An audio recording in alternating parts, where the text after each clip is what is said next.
नमस्कार, आज हम रिवाइज करेंगे इंपॉर्टेंट करंट अफेयर के क्वेश्चन। इंपॉर्टेंट करंट अफेयर के क्वेश्चन रिवाइज करेंगे लास्ट 1 ईयर के। ये जो है वो क्वेश्चन है, इसका पार्ट 1 पहले हो चुका है, पार्ट 2 आज हम डिस्कस करेंगे। और पार्ट 1 जो हुआ था उसमें जूनियर ऑफिस असिस्टेंट के एग्जाम में जो है काफ़ी हेल्प मिली है। अभी पार्ट 2 करेंगे ताकि आने वाले एग्जाम्स में भी आपको हेल्प मिल सके। हर एक क्वेश्चन को देखेंगे और ये सारे के सारे क्वेश्चन बहुत ज़्यादा डिटेल से हम उत्तीर्ण सीरीज में ऑलरेडी डिस्कस कर चुके हैं। क्वेश्चन नंबर 1 से डिस्कशन को स्टार्ट करते हैं। बोलते हैं recently which states tourism won the PETA gold award 2024 for innovative holiday heist campaign. तो बोलते हैं कि हाल ही में किस राज्य के पर्यटन ने अभिनव हॉलीडे हीस्ट अभियान के लिए पैटा गोल्ड अवार्ड 2024 जीता है। तो वो केरल स्टेट के द्वारा जो है वो जीता गया है। ऑप्शन ए सही आंसर है। नेक्स्ट क्वेश्चन में बोलते हैं how many new districts have been created in the union territory of Ladakh. तो देखो लद्दाख में नए कितने डिस्ट्रिक्ट बनाए गए, 5 नए डिस्ट्रिक्ट जो था वो बनाए गए। ऑप्शन ए जो है वो इसका सही आंसर हो जाएगा। अगला क्वेश्चन यहाँ पर देखिए लद्दाख के बारे में लिखा भी गया है। देखो डिस्ट्रिक्ट बनाने के पीछे का पहले एम लिखा गया है कि 5 डिस्ट्रिक्ट बनाने के पीछे ये है कि गुड गवर्नेंस को जो है वो इंश्योर किया जा सके और लोगों तक जो वेलफेयर की स्कीम्स हैं वो इजीली जो है वो पहुंच सके। दूसरा, न्यू डिस्ट्रिक्ट बनाए गए हैं ताकि जो लोकल गवर्नमेंट है, लोकल इंफ्रास्ट्रक्चर है, उसको जो है डेवलप किया जा सके और लद्दाख के लोगों को यहाँ से हेल्प मिले। यही सब यहाँ पर लिखा गया। अगले क्वेश्चन में बोलते हैं exercise Varuna recently took place is the bilateral naval exercise between India and which country. तो एक्सरसाइज वरुण जो है वो इंडिया और फ्रांस के बीच में होती है। ये एक्सरसाइज इंडिया और फ्रांस, ऑप्शन सी जो है वो सही आंसर है। अच्छा, इंडिया और फ्रांस के बीच में होती है। ऐसे ही एक्सरसाइज शक्ति भी हमने पढ़ी है। एक्सरसाइज शक्ति जो है वो किस किस के बीच में होती है। ये एक्सरसाइज शक्ति इंडिया और फ्रांस के बीच में जो है वो होती है। अगले क्वेश्चन में बोलते हैं in which country did PM Modi announce the first Thiruvalluvar cultural centre to be set up. तो किस कंट्री की यहाँ पर बात की गई है। उस टाइम प्रधानमंत्री नरेंद्र मोदी के द्वारा जो था वो सिंगापुर को विजिट किया गया था। सिंगापुर वही कंट्री है जहाँ से इंडिया को हाईएस्ट जो है वो फॉरेन यूएसडी जो है वो मिलता है। फॉरेन डायरेक्ट इन्वेस्टमेंट यहाँ से मिलती है और पीएम नरेंद्र मोदी ने जो है वो सिंगापुर में ये पहला जो है वो तिरुवल्लुवर सांस्कृतिक केंद्र स्थापित कर जो है वो किया था। यहाँ पर वही सब लिखा गया है इसके उद्घाटन के बारे में ही। अगला क्वेश्चन देखिए क्या बोलते हैं। आगे बोलते हैं अपराजिता महिला bill, Aparajita women and child bill 2024 is recently in A news passed by which of the following state. ये हमने पहले भी क्वेश्चन पढ़ रखा है, उत्तीर्ण सीरीज का ही ये क्वेश्चन है कि अपराजिता बिल किस स्टेट का है। तो वो वेस्ट बंगाल स्टेट का है। अब जीओ के एग्जाम में जो क्वेश्चन पूछा गया था वो इस तरह से पूछा गया था कि वेस्ट बंगाल ने एक महिलाओं की सेफ्टी सिक्योरिटी के लिए बिल लाया है, उसका क्या नाम है। तो उसका नाम अपराजिता बिल जो है वो है। हमने उस टाइम भी पढ़ा था ये बिल जब ये प्रेसिडेंट के पास जो था वो गया था, तो उस टाइम भी इसको रिवाइज किया था। आगे क्वेश्चन में बोलते हैं Agni 4 missile was successfully tested on 6 September 2024 is developed by which organisation. तो अग्नि 4 मिसाइल ये जो है वो 6 सितंबर 2024 को सफलतापूर्वक इसका परीक्षण किया गया था। ये किस संगठन द्वारा विकसित की गई है। ये DRDO के द्वारा जो है वो विकसित की गई है। ऑप्शन सी सही आंसर है। नेक्स्ट क्वेश्चन में बोला गया है recently who has been elected as president of Algeria. तो अल्जीरिया कंट्री के नए प्रेसिडेंट किसको बनाया गया है। वो बनाया गया है अब्दुल मजीद तेबोनी को। ऑप्शन ए जो है वो सही आंसर है। इनको बनाया गया है। यहाँ पर देखो जोस रॉल मुलिनो जो है वो नए प्रेसिडेंट जो है वो पनामा के बने थे और मोहम्मद इद्रिस दिवे इतनो ये जो है वो मिलिट्री डिक्टेटर हैं और नए इंटरिम प्रेसिडेंट बने चैड रिपब्लिक के। और रशियन प्रेसिडेंट व्लादिमीर पुतिन के द्वारा जो है रीअपॉइंट किया गया मिखाइल मिशुतिन को नया प्राइम मिनिस्टर, यानी कि रीअपॉइंट किया गया इनको ही फिर से। और उससे आगे बोला गया है कि ये जो जेरमिया मैनेले है ये जो है वो नए प्राइम मिनिस्टर ऑफ सोलोमोन आइलैंड जो है वो बनाए गए हैं। तो ये कुछ उस टाइम नई अपॉइंटमेंट्स हुई थी। अगले क्वेश्चन में बोलते हैं how many medals were won by India at the 2024 Paris Paralympic. तो 2024 के जो पेरिस पैरालंपिक हुए उसमें बोलते हैं कि इंडिया के द्वारा जो है वो कितने अवार्ड जीते गए। तो इंडिया के द्वारा टोटल 29 अवार्ड जो है वो जीते गए थे। अच्छा, 29 अवार्ड जो इंडिया के द्वारा जीते गए थे उसमें 7 गोल्ड मेडल थे, ये ध्यान रखना है। और इंडिया का 18वां रैंक जो था वो रहा था। अच्छा, इंडिया ने 7 गोल्ड मेडल जो हैं वो जीते हैं। 7 के अलावा 9 जो हैं वो सिल्वर मेडल जो है वो इंडिया के द्वारा जीते गए हैं और जो बचे हुए 13 हैं वो ब्रॉन्ज मेडल जो है वो इंडिया ने यहाँ पर जीते हैं। मेडल टैली में पहले भी एक बार आपको रिवाइज जो है वो करवा चुका हूँ। अगले क्वेश्चन में बोलते हैं recently where is the Semicon India 2024 event being held. तो सेमिकॉन इंडिया 2024 कार्यक्रम कहाँ आयोजित किया जा रहा है। ये कहाँ पर आयोजित हुआ था। ये नोएडा में जो था वो आयोजित जो था वो हुआ था, नोएडा में आयोजित हुआ था। यहाँ पर वही लिखा गया है कि थर्ड एडिशन जो सेमिकॉन इंडिया 2024 का है वो नोएडा में जो है वो हुआ, उत्तर प्रदेश में जो है ये हुआ। अगले क्वेश्चन में देखिए, अगले क्वेश्चन में क्या बोलते हैं, नेक्स्ट क्वेश्चन में बोलते हैं India recently launched its first reusable hybrid rocket to collect data on climate change, the name of the rocket is. तो इंडिया ने अपना पहला जो है वो हाइब्रिड एक रॉकेट जो है लॉन्च किया है जो जलवायु परिवर्तन पर डाटा एकत्र करने के लिए जो है लॉन्च किया गया है। इस रॉकेट का नाम क्या है? तो उसका नाम जो है वो रूमी रखा गया है, RHUMI, रूमी 1 कर जो है वो उसका नाम रखा गया है, रूमी 1 कर इसका नाम जो है वो रखा है।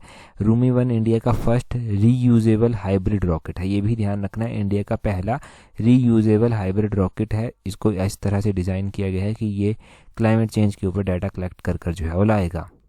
इस रॉकेट में जो है वो 3 क्यूब सैटेलाइट होंगे, 50 पाइको सैटेलाइट्स होंगे और ये डाटा कलेक्ट करेगा, इन्फॉर्मेशन लेगा, इन्फॉर्मेशन कलेक्ट करेगा जो रिसर्च में भी आगे चलकर जो है वो काम आएंगी, जो कि ग्लोबल वार्मिंग और क्लाइमेट चेंज से जुड़े हुए रिसर्च होंगे।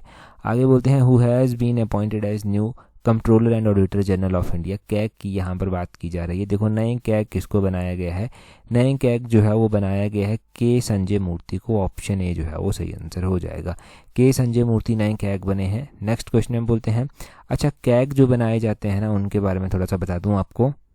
कैग से रिलेटेड जो आर्टिकल आता है वो आर्टिकल 148 जो है वो आता है। पहली बात ये ध्यान रखनी है, और दूसरी बात आपने ध्यान रखनी है कि कैग अपॉइंट किसके द्वारा किए जाते हैं, तो ये प्रेसिडेंट ऑफ इंडिया के द्वारा जो है वो अपॉइंट किए जाते हैं। ये पता चल गया। इनका जो टेन्योर कार्यकाल होता है वो कितना होता है, 6 ईयर और 65 year which ever is earlier, 6 year और 65 year which ever is earlier, ये इनका कार्यकाल माना जाता है। आगे बोलते हैं which of the following country host G20 summit in 2024। तो 2024 की जो G20 समिट हुई थी उसको किसने होस्ट जो था वो किया था। 2024 में रियो डी जेनेरियो ब्राज़ील में जो था वो G20 को जो था वो होस्ट किया गया। देखो इंडिया भी G20 का मेंबर है, और G20 की अगर हम बात करते हैं तो 2025 में G20 को किस कंट्री ने होस्ट किया या फिर कर रहा है, तो वो साउथ अफ्रीका जो है वो इसको होस्ट कर रहा है 2025 में। एक बात ये हो गई, ठीक है जी। और इंडिया ने भी G20 को होस्ट किया था। इंडिया ने कौन से ईयर में जो था वो G20 को होस्ट किया था? इंडिया ने जो है वो 2023 में जो था वो G20 को होस्ट किया था। 2023 में इंडिया ने किया था, 2024 में ब्राज़ील ने किया था, 2025 में साउथ अफ्रीका करेगा। नेक्स्ट क्वेश्चन देखिए, बोलते हैं what is India's rank in climate change performance index 2025। हमने 2025 का इंडेक्स भी पढ़ा है, हमने 2024 का भी पढ़ा है। देखो 2024 का जो हमने इंडेक्स पढ़ा था उसमें हमने इंडिया का 7th रैंक जो था वो पढ़ा था, परंतु 2025 का जो हमने इंडेक्स पढ़ा था उसमें हमने इंडिया का रैंक 10th पढ़ा था। तो अभी 7th और 2024 का 7th रैंक ध्यान रखना है, 2025 का 10th रैंक ध्यान रखना है। ईयर भी स्पेसिफिक ध्यान रखें कि एग्जाम में कौन सा पूछा जा रहा है। अब एक बात जो यहाँ पर याद रखने वाली ये है वो क्या है, वो ये है कि देखो अभी ना इंडिया का रैंक पता चल गया आपको कि क्या था 2025 में, पहला दूसरा तीसरा रैंक किसका था। तो देखो पहली दूसरी और तीसरी पोजीशन खाली रखी गई थी, ये किसी भी कंट्री को रैंक नहीं दिया गया था, क्योंकि कोई भी कंट्री ऐसी नहीं थी जो पूरे जो है वो इंडिकेटर्स को, पूरे डायमेंशंस को जो था फॉलो कर रही थी। चौथा रैंक मिला था, फिर जाकर चौथा रैंक डेनमार्क को मिला था, 5वां रैंक नीदरलैंड को मिला था, 6ठा रैंक यूनाइटेड किंगडम को मिला था, 7वां रैंक फिलीपींस को मिला था, 8वां रैंक मोरक्को को मिला था, 9th रैंक नॉर्वे को और 10वां रैंक अपने इंडिया को मिला था, 11वां रैंक स्वीडन को जो था वो फिर मिला था। यहाँ पर हमने जो मैंने इंपॉर्टेंट बताया उसमें इंपॉर्टेंट रैंक भी यहाँ पर दिए गए हैं, पहले की पोजीशंस खाली रही वो भी बताया गया है। आगे बोलते हैं what is India's rank in economic freedom report 2024। तो ये इकोनॉमिक फ्रीडम रिपोर्ट आई 2024 की, इसमें बोलते हैं कि इंडिया का क्या रैंक जो है वो रहा। तो इसमें इंडिया का जो है वो आप देखेंगे तो 84th रैंक जो था वो इंडिया का इसमें रहा था। ऑप्शन सी जो है वो इसका सही आंसर हो जाएगा। यहाँ पर बोलते हैं कि top 5 most economically free countries जो हैं उसमें एक हांगकॉन्ग आता है, सिंगापुर आता है, स्विट्ज़रलैंड आता है, न्यूजीलैंड आता है और यूनाइटेड स्टेट ऑफ अमेरिका जो है वो आता है, और 84th इंडिया का रैंक जिस रिपोर्ट में रहा है। अगले क्वेश्चन में बोलते हैं Indian army chief general Upendra Dwivedi recently received the rank of honorary general of which countries army. ये एक स्टार लाइनर क्वेश्चन है, पक्का एग्जाम में पूछे जाने की संभावना है। बोलते हैं कि भारतीय सेना के प्रमुख जनरल उपेंद्र द्विवेदी को हाल ही में किस देश की सेना के मानक जनरल पद से जो है वो सम्मानित किया गया है। तो ये गए थे नेपाल के पद से जो था वो इनको सम्मानित किया गया था। नेपाल का जो ऑनरेरी जनरल का अवार्ड था उससे इनको सम्मानित किया गया था। अगले क्वेश्चन में बोलते हैं which of the following state is the host of Khelo India youth games 2025। तो ये बिहार जो है वो होस्ट करने वाला स्टेट है। अगले क्वेश्चन में बोलते हैं recently who has been elected as prime minister of Japan. तो जापान के नए प्रधानमंत्री के रूप में किसको चुना गया है? तो वो किसको चुना गया है? वो चुना गया है शिगेरू इशिबिया को। ऑप्शन सी जो है वो सही आंसर है। जापान के साथ इंडिया के संबंध अच्छे हैं, तो जापान में जब भी कोई पॉलिटिकल हलचल हो कुछ इस तरह से हो तो वो क्वेश्चन इंपॉर्टेंट रहेगा। यहाँ पर देखो बोलते हैं क्लाउडिया शेबोम जो नाम है ये मेक्सिको की फर्स्ट वुमेन प्रेसिडेंट जो है वो बनी है। प्रोनाउंसिएशन आप नामों की अपने हिसाब से कर सकते हैं। नेक्स्ट क्वेश्चन देखिए बोलते हैं which of the following countries is not a member of United Nation organisation. तो यूएनओ की यहाँ पर बात की गई है कि इनमें से कौन सा यूएनओ का मेंबर नहीं है। तो यहाँ पर ताइवान जो है वो यूएनओ का मेंबर जो है वो नहीं है। ये ताइवान यूएनओ का मेंबर नहीं है, ये याद रखेंगे। आगे बोलते हैं कि भोपाल गैस ट्रेजेडी हुई थी, वो कब हुई थी? बोलते हैं when did Bhopal tragedy due to escape of poisonous gas a plant on the Union Carbide take place. तो यूनियन कार्बाइड के स्वामित्व वाले एक संयंत्र में जहरीली गैस निकली थी भोपाल में, जिसको भोपाल त्रासदी बोला गया। वो कब हुई थी? वो 1984 में हुई थी। ये तो आप पढ़ते ही हैं, परंतु कौन से महीने में? वो दिसंबर महीने में जो था वो हुई थी। दिसंबर 1984 को जो था वो हुई थी। यहाँ से जो गैस निकली थी वो मिथाइल आइसोसाइनाइड गैस जो था वो निकली थी। अगला क्वेश्चन हम डिस्कस करें उससे पहले देखिए, अगर आप तैयारी कर रहे हैं अपकमिंग HPRC के TGT एग्जाम के लिए तो हमारी कॉम्प्रिहेंसिव टेस्ट सीरीज को ज्वाइन कर सकते हैं, जिसका लिंक नीचे डिस्क्रिप्शन बॉक्स कमेंट बॉक्स में दिया गया है। देखिए आप HPRC के और भी आने वाले अपकमिंग एग्जाम हैं उनके लिए भी और पब्लिक सर्विस कमीशन के एग्जाम्स के लिए कॉम्प्रिहेंसिव वे से तैयारी करना चाहते हैं और अपनी तैयारी को एक प्रॉपर जो है वो शेप देना चाहते हैं, तो आप हमारे कॉम्प्रिहेंसिव टेस्ट सीरीज को ज्वाइन कर सकते हैं, जिसका लिंक नीचे डिस्क्रिप्शन बॉक्स कमेंट बॉक्स में दिया गया है। अभी जिन्होंने भी जूनियर ऑफिस असिस्टेंट का पेपर दिया था उन्होंने देखा होगा कि किस तरह से छोटी छोटी सिली मिस्टेक्स के कारण जो है सारा का सारा पेपर हाथ से चला जाता है। तो पेपर हाथ से नहीं जाना चाहिए।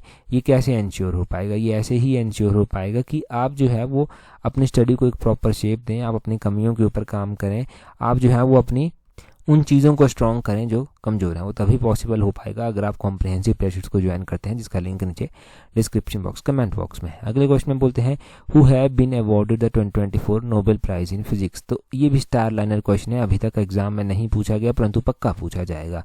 बोलते हैं 2024 का फिजिक्स में नोबेल प्राइज़ किसको दिया गया? तो ये जॉन हॉपफील्ड को दिया गया है और जियोफेरी हिंटन को दिया गया है। इन दो लोगों को ये दिया गया है।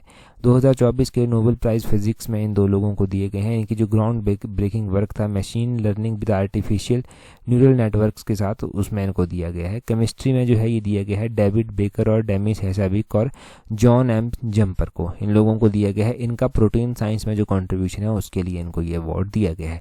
तो फिजिक्स केमिस्ट्री के आपने ये दो अवार्ड जो है वो ध्यान रखने हैं, खासकर TGT वाले वो ज़रूर ध्यान रखेंगे इन अवार्ड्स को। और बाकी भी कोई आने वाला एग्ज़ाम है अभी रिसेंट वीक्स में हाई कोर्ट वाला एग्जाम, उसके लिए ये मोस्ट एक्सपेक्टेड क्वेश्चन है।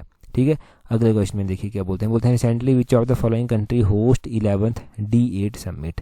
तो 11वें नंबर की D8 समिट किसने होस्ट की? वो इजिप्ट। ऑप्शन बी सही आंसर है, इजिप्ट के द्वारा होस्ट की गई। यहाँ पर बोलते हैं 11th D8 summit took place on December 19, 2024 in Cairo Egypt और D8 एस्टेब्लाइज्ड इन 1997 15 जून। और इसमें Bangladesh, Egypt, Indonesia, Iran, Malaysia, Nigeria, Pakistan, Turkey जो है वो आते हैं। इंडिया इसमें नहीं आता। D8 बनाया क्यों गया? Aims to boost economic position, diversity, trade, enhance decision making and improve living standard without conflicting with other commitments. तो इसलिए इसको बनाया गया था ताकि दूसरों की कमिटमेंट्स के साथ कोई लड़ाई ना हो, दूसरों के साथ कोई झगड़ा ना हो, इसलिए इस D8 को जो था वो बनाया गया था। सक्सेसफुल लगता नहीं परंतु चर्चा में था तो हमने डिस्कस किया है। अगले क्वेश्चन में बोलते हैं recently who has been appointed as new governor of Reserve Bank of India. Most important question, star liner question, मैं इसको बोल दूंगा। अच्छा, RBI के नए गवर्नर की यहाँ पर बात की जा रही है कि RBI के नए गवर्नर किसको बनाया गया है। RBI के नए गवर्नर बनाए गए थे, तो ये किसको बनाया गया था? तो ये बनाया गया था संजय मल्होत्रा को। ऑप्शन डी जो है वो सही आंसर है, संजय मल्होत्रा को जो था ये बनाया गया था। ठीक है जी, अगले क्वेश्चन में बोलते हैं who has been appointed as the chairperson of the United Nation internal justice council. तो बोलते हैं कि हाल ही में United Nation internal justice council के जो है वो IJC जिसको बोला गया, उसके चेयरपर्सन किसको बनाया गया है? तो वो किसको बनाया गया है? वो बनाया गया है जस्टिस मदन बी लोकुर को। ऑप्शन डी जो है वो सही आंसर है। 2019 justice Madan B Lokur appointed as Supreme Court of Fiji as a जज of its non residence panel. तो एक नॉन रेजिडेंट पैनल होता है, उसमें भी जज बनाते हैं। तो फिजी ने जो है वो उसको बनाया था, जस्टिस मदन बी लोकुर को बनाया था। ही वॉज द फर्स्ट जज to be appointed as a जज in the supreme Court of another country. ये पहले ऐसे जज थे जिनको किसी और कंट्री में जो था वो चुना गया था। अगला क्वेश्चन देखिए, नेक्स्ट क्वेश्चन में क्या बोलते हैं। नेक्स्ट क्वेश्चन में बोलते हैं, यहाँ पर बोलते हैं who has been awarded the Sahitya Akademi award 2024 for Hindi. यहाँ पर हिंदी के लिए स्पेसिफिक रूप से पूछा गया है कि हिंदी के लिए ये साहित्य अकेडमी अवार्ड 2024 किसको दिया गया है। ये गगन गिल को जो है वो दिया गया है। ऑप्शन सी सही आंसर है। यहाँ पर देखो 2024 में जो साहित्य अकेडमी अवार्ड दिए गए वो अलग अलग लैंग्वेजेस में दिए गए। अब यहाँ पर बोलते हैं हिंदी के लिए गगन गिल को ये दिया गया, और यहाँ पर तो डिटेल में लिखा गया है। इनकी पोइट्री बुक है मैं जब तक आई बहार, इसमें इसके लिए इनको दिया गया है। साहित्य अकेडमी अवार्ड 1954 में एस्टेब्लाइज हुआ था और 24 इंडियन लैंग्वेजेस में ये दिया जाता है। ठीक है जी, ये ध्यान रखना है। इसमें एक प्लेक दी जाती है, शॉल दिया जाता है, कुछ कैश मनी जो है, कैश प्राइज जो है वो दिया जाता है। अगले क्वेश्चन में बोलते हैं first Ganges river dolphin tagging has been conducted by which of the following state. तो बोलते हैं कि ये जो पहली गंगा नदी की डॉल्फिन्स की टैगिंग करने जा रहा है, ये कौन करने जो है वो जा रहा है। ये असम स्टेट करने जा रहा है, बिहार की जगह यहाँ पर असम होगा। तो असम यहाँ पर ध्यान रखना, असम जो है वो करने जा रहा है। आगे बोलते हैं who has been elected as new chief minister of Maharashtra. Maharashtra के नए चीफ मिनिस्टर देवेंद्र फडणवीस जो था वो बने थे। ऑप्शन सी देवेंद्र फडणवीस सही आंसर है। नेक्स्ट में बोलते हैं recently which of the following country has been chosen to chair the 68th session of United Nation commission on narcotic drugs. तो हाल ही में बोलते हैं किस देश को संयुक्त राष्ट्र के नारकोटिक्स ड्रग्स पर, जो नारकोटिक ड्रग पर आयोग है, 68 सेशन उसका होगा, उसकी अध्यक्षता के लिए चुना गया है। तो वो किसको चुना गया है, वो अपने देश भारत को ही चुना गया है। ऑप्शन बी इसका सही आंसर है। इंडिया जो है वो 68 सेशन के लिए जो है वो चुना गया है। United Nation commission on narcotic drugs के लिए ये चुना गया है। ठीक है जी। अगला क्वेश्चन देखेंगे हमारे पास क्या पूछा गया है। बोलते हैं which day is observed as national mathematics day. तो नेशनल मैथमेटिक्स डे के रूप में किस दिन को जो है वो मनाते हैं, वो दिसंबर 22 को जो है वो मनाते हैं। 22 दिसंबर को नेशनल मैथमेटिक्स डे के रूप में मनाते हैं। ध्यान रखना, नेशनल मैथमेटिक्स डे के रूप में किस दिन को मनाया जाता है, वो दिसंबर 22 को जो है वो मनाया जाता है। यहाँ पर नेशनल मैथमेटिक्स डे दिसंबर 22 को मनाया जाता है क्योंकि श्रीनिवासन रामानुजन जी का बर्थ होता है। और 2024 में इसकी थीम क्या रखी गई थी, इसकी थीम रखी गई थी mathematics a bridge to innovation emphasises maths importance in science and technology. ये इसकी थीम जो था वो रखी गई थी। आगे बोलते हैं where is Sariska tiger park in Rajasthan. तो ये सरिस्का टाइगर पार्क, पहले तो ध्यान रखने वाली बात यह है कि राजस्थान में स्थित है। अब राजस्थान में भी कहाँ पर स्थित है, तो अलवार में जो है वो स्थित है, राजस्थान के अलवार में ये स्थित है। आगे बोलते हैं which continent has the largest number of countries. तो लार्जेस्ट नंबर ऑफ कंट्रीज किस कॉन्टिनेंट में है, तो वो अफ्रीका कॉन्टिनेंट में लार्जेस्ट नंबर ऑफ कंट्रीज जो है वो आती हैं। अफ्रीका कॉन्टिनेंट ध्यान रखना आप यहाँ से। अगले क्वेश्चन में बोलते हैं recently which of the following short film nominated for Oscar 2024। तो उस टाइम ऑस्कर के लिए ये नॉमिनेट हुई थी अनुजा फिल्म। ऑप्शन बी जो है वो सही आंसर है, अनुजा फिल्म जो था वो नॉमिनेट हुई थी। आगे बोलते हैं खेलो India winter games 2025 will be held in which of the following state. तो खेलो इंडिया विंटर गेम्स जो है वो लद्दाख जम्मू कश्मीर में जो है वो होने जा रही है। इनकी अभी तक तो हो भी गई हैं 2025 की, तो लद्दाख जम्मू कश्मीर में ये अलग अलग हुई थी। आगे बोलते हैं which of the following institution has been awarded the Subhash Chandra Bose Aapda Prabandhan पुरस्कार 2025। 2025 का ये सुभाष चंद्र बोस आपदा प्रबंधन पुरस्कार जो है वो किसको दिया गया, तो ये Indian national centre for ocean information को जो था वो दिया गया। ये इसका ऑप्शन बी INCOIS जो है वो हो जाएगा, इनको जो है वो दिया गया। अगले क्वेश्चन में बोलते हैं United State and which country recently developed national advanced surface to air missile system. तो जिसको NASAMS बोला गया, ये यूनाइटेड नेशन ने जो है वो किसके साथ मिलकर बनाई है, नॉर्वे। ऑप्शन ए जो है वो सही आंसर इसका है। आगे बोलते हैं the first international Olympic research conference hosted by which state. पहला अंतर्राष्ट्रीय ओलंपिक अनुसंधान सम्मेलन किस राज्य द्वारा आयोजित किया गया, तो first international Olympic research conference host की गई गुजरात के द्वारा। ऑप्शन ए सही आंसर है। इंडिया ओलंपिक्स गेम्स को होस्ट करने के लिए तैयारी कर रहा है, तो इसलिए ये कॉन्फ्रेंस हुई थी। नेक्स्ट क्वेश्चन में बोलते हैं recently which of the following state government, state होगा यहाँ पर, स्टेटमेंट नहीं होगा, स्टेट होगा यहाँ पर। State government has decided to shut down liquor shops in 17 holy towns in the state. तो किस स्टेट ने ये कहा था कि हम जो है उस 17 धार्मिक पवित्र शहरों में जो है शराब की दुकानें बंद कर देंगे, तो ये मध्य प्रदेश के द्वारा कहा गया था। ऑप्शन सी इसका सही आंसर है। नेक्स्ट क्वेश्चन हम बोलते हैं according to global fire power index 2025 what is India's rank. तो ग्लोबल फायर पावर इंडेक्स के अकॉर्डिंग इंडिया का क्या रैंक है, तो इंडिया का 4th रैंक जो है वो है ग्लोबल फायर पावर इंडेक्स 2025 के अकॉर्डिंग। अगले क्वेश्चन में बोलते हैं which of the following is not correctly match, इनमें से कौन सा करेक्टली मैच नहीं है। देखो पराक्रम दिवस 23 जनवरी को ही मनाया जाता है, सही बात है। नेशनल गर्ल चाइल्ड जो है ये 24 जनवरी को ही मनाया जाता है, और नेशनल टूरिज्म डे 25 जनवरी को ही मनाया जाता है। नेशनल वोटर्स डे जो है वो 26 जनवरी को नहीं मनाया जाता।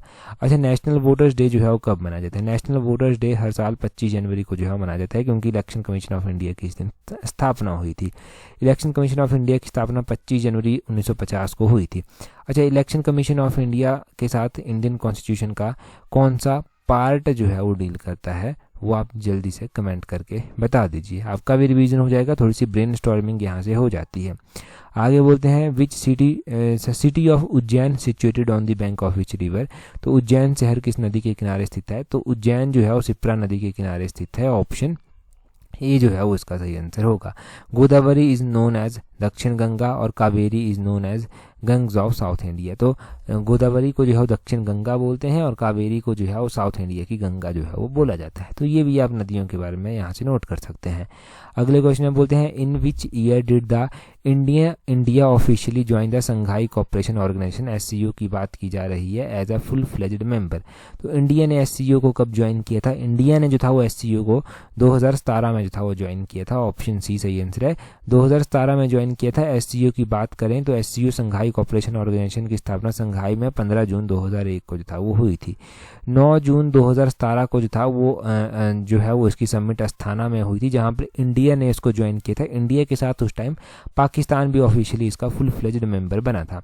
एससीओ में China, India, Kazakhstan, Kyrgyzstan, Pakistan, Russia, Turkmenistan, Uzbekistan जो है वो आते हैं। ईरान ने भी इसको ज्वाइन कर लिया है जुलाई 2023 में। बेलारूस ने जुलाई 2024 में इसको ज्वाइन कर लिया है। 24th एससीओ समिट जो था वो 4 जुलाई 2024 को हुई थी, और ये अस्थाना कजाकिस्तान में जो था वो हुई थी। और इस्लामाबाद पाकिस्तान के द्वारा जो था वो 23rd meeting of SCO council of heads of government host की गई। ये अक्टूबर 16 2024 को जो था वो होस्ट की गई थी। तो ये भी स्टार लाइनर बनता है कि किसके द्वारा होस्ट किया गया, ये इस्लामाबाद पाकिस्तान के द्वारा जो था वो होस्ट किया गया था। यहाँ पर एक फ़ोटो दिया गया है, ये फ़ोटो किसका है, ये शैन शान शोन का फ़ोटो है। ये शैन शान शोन क्या है, ये खेलो इंडिया विंटर गेम्स का जो है मस्कट है। शायद आगे क्वेश्चन आएगा भी इसके बारे में। अगला क्वेश्चन देखिए, बोलते हैं who became the first Indian space tourist on the NS-25 mission by Blue Origin. तो ये गोपी थोथाकुरा बने हैं, और ये स्टार लाइनर क्वेश्चन है, पक्का एग्जाम में पूछा जाएगा। पहले इंडियन स्पेस टूरिस्ट जो हैं ये बने हैं, फर्स्ट इंडियन स्पेस टूरिस्ट जो हैं ये बने हैं। टूरिस्ट यहाँ पर सब जुड़ गया, और NS-25 मिशन में ये जो ब्लू ओरिजिन का है उसमें ये गए थे। ठीक है जी, ये नोट करने वाली बात है। यहाँ पर राकेश शर्मा का ध्यान रखना है, ये इंडियन एयरफोर्स के पायलट थे और ये कॉस्मोनॉट भी थे। पहले इंडियन सिटीजन है जो स्पेस पर गए थे, 1984 में गए थे। सोवियत यूनियन का रॉकेट था जिससे ये गए थे। और गोपी थोथाकुरा के बारे में ध्यान रखना, सेकंड इंडियन बने हैं इस स्पेस को ट्रैवल करने वाले, और first Indian space tourist India से जो है ये बने हैं। ये जा रहे हैं किस मिशन से, वो सारा यहाँ पर डिटेल से लिखा गया है। NS-25 मिशन है यहाँ पर जो जा रहा है, ब्लू ओरिजिन का मिशन है। 11 मिनट का इनका एक्सपीरियंस जो है वो रहने वाला है। और फर्स्ट स्पेस टूरिस्ट वैसे जो है ओवरऑल जो है डेनिस टीटो जो है वो हैं, ये एक अमेरिकन है जिन्होंने जो है वो पे किया था, और रशियन सोयूज स्पेसक्राफ्ट में गए थे, ये 2001 में गए थे। और स्पेंड ओवर ये 7 डेज यहाँ पर इन्होंने इंटरनेशनल स्पेस स्टेशन में जाकर जो था वो इन्होंने बिताए थे। आगे बोलते हैं Chabahar port is located in which of the following country. तो छबहार पोर्ट चर्चा में था उस टाइम, तो ये जो है वो ईरान में जो है वो स्थित है। अभी ईरान इजराइल के संबंध आपको पता है, छबहार पोर्ट का नोट कर लिया। आगे बोलते हैं यहाँ पर recently Ibrahim राइसी died, he was president of which of the following country. तो इब्राहिम राइसी ईरान के जो है वो ईरान के प्रेजिडेंट हैं। ऑप्शन बी सही आंसर है। नेक्स्ट क्वेश्चन देखेंगे, बोलते हैं recently Sunil Chhetri has announced to retire from international. तो कौन सी गेम से इन्होंने रिटायर होने की जो है घोषणा की थी। सुनील छेत्री इंडिया के इंपॉर्टेंट प्लेयर हैं, फेमस प्लेयर हैं, और ये फुटबॉल के जो है प्लेयर हैं। फुटबॉल से इन्होंने रिटायरमेंट की अनाउंसमेंट उस टाइम की थी। अगले क्वेश्चन बोलते हैं recently which state government has reserved 33% of government contract jobs for women. तो बोलते हैं कि महिलाओं के लिए किस राज्य ने जो है वो 33% सरकारी नौकरियों में जो है वो आरक्षण दिया है। तो ये जो है वो कर्नाटक स्टेट ने जो है वो दिया है। ऑप्शन बी जो है वो सही आंसर है। कर्नाटक के द्वारा ये 33% रिजर्वेशन दी गई है। आगे बोलते हैं general To Lam was elected as president of which country, तो ये वियतनाम के जो है वो बने हैं। जनरल टो लाम निम्नलिखित में से किस देश के राष्ट्रपति चुने गए हैं, वो वियतनाम कंट्री के जो है वो चुने गए हैं। आगे यहाँ पर बोलते हैं William Lai Ching te was sworn in as president of Taiwan, तो ताइवान के प्रेसिडेंट का नाम भी ध्यान रखना। अगले क्वेश्चन में बोलते हैं who has won 2024 Italian open title in the women's category, तो बोलते हैं कि इटालियन ओपन टाइटल महिलाओं की श्रेणी में किसने जीता था, तो ये ईगा स्वीटेक के द्वारा जो था वो जीता गया था। ऑप्शन बी जो है वो सही आंसर है, ईगा स्वीटेक ने जो था वो जीता था। यहाँ पर देखो इटालियन जो ओपन 2024 है महिलाओं की श्रेणी में ईगा स्वीटेक ने जीता था। पोलैंड की प्लेयर है, इन्होंने अरेना सबलेंका को हराया था। अरेना सबलेंका बेलारूस की प्लेयर है। और अगर हम इटालियन ओपन 2024 मेंस सिंगल की बात करते हैं, पुरुषों में सिंगल की बात करते हैं, तो यहाँ पर जीतने वाले हैं अलेक्जेंडर ज़ेवरेव। अलेक्जेंडर ज़ेवरेव जो के द्वारा जो है ये जीता गया है। और इन्होंने किसको हराया है, इन्होंने जो है वो निकोलस जेरी को जो है वो यहाँ पर हराया था। नेक्स्ट क्वेश्चन हम बोलते हैं national anti terrorism day every year observed on, तो अंतर्राष्ट्रीय आतंकवाद विरोधी दिवस हर साल कब मनाया जाता है। 21 मई को जो है ये हर बार जो है वो मनाया जाता है। 21 मई को ये मनाया जाता है। और वर्ल्ड बी डे जो है वो 20 मई को मनाया जाता है। इस बार जो 2024 में इनके वर्ल्ड बी डे की थीम रखी गई, 2024 की बात हो रही है, यहाँ पर थीम रखी गई थी, वो रखी गई थी बी एंगेज्ड विद यूथ। अच्छा, वर्ल्ड बी डे 2025 का भी हो चुका है। 2025 में इसकी थीम क्या रखी गई थी, इसकी थीम रखी गई थी be inspired by nature to nourish a soul. यहाँ पर मैं लिख दूँ चाहे be inspired by nature to nourish a soul, इस तरह से इसकी थीम 2025 में जो था वो रखी गई थी। 2025 की थीम रखना, कब ये मनाया जाता है वो भी ध्यान रखना। बोलते हैं consider the following statement about Arunachal Pradesh.